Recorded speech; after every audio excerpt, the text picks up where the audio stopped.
Yun, good day mga kabisyo.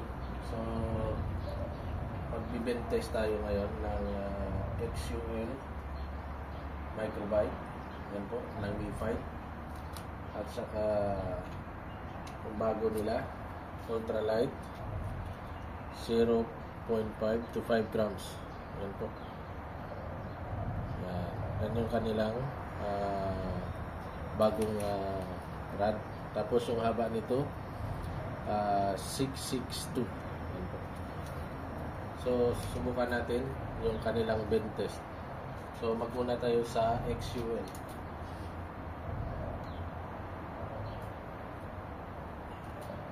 XUL 0 to 3 grams.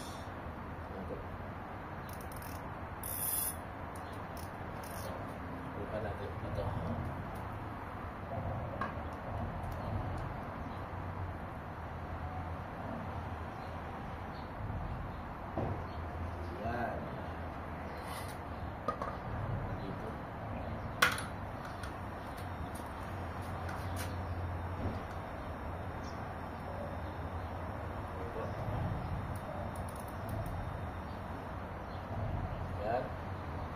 Dadali natin.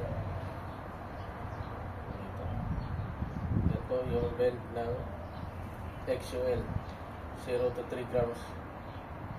Tingnan nyo po mga mix. Yan po. Power. Tapos sunod natin yung sa ultralight 0.5 grams to 5 grams. Susubukan natin.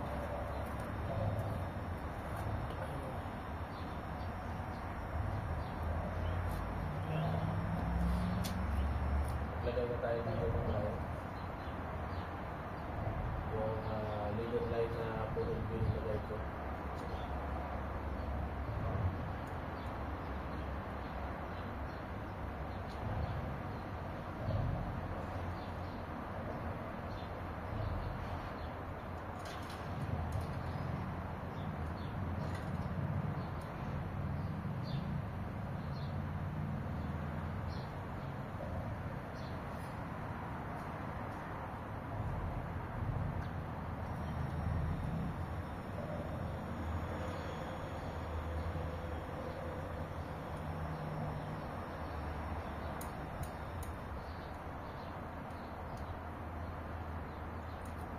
So, ito pala mga kamigs, ang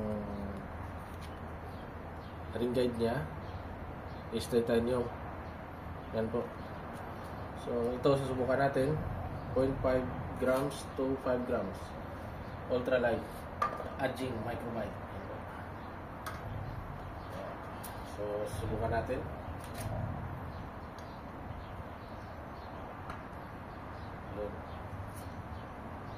Yan po yung kanyang bend.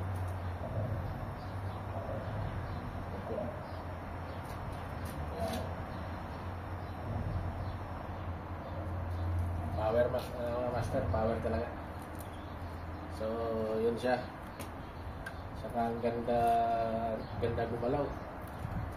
Galing mo na rin po.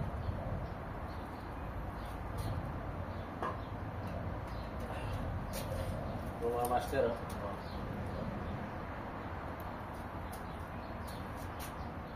Ang tip niya.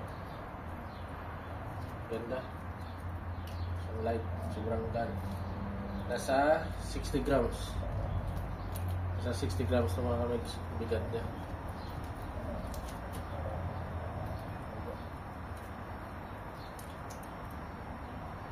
Tapos ito, nakalagay doon 60 rin siya ata, pero 58 lang yung kilo ko, 58 grams.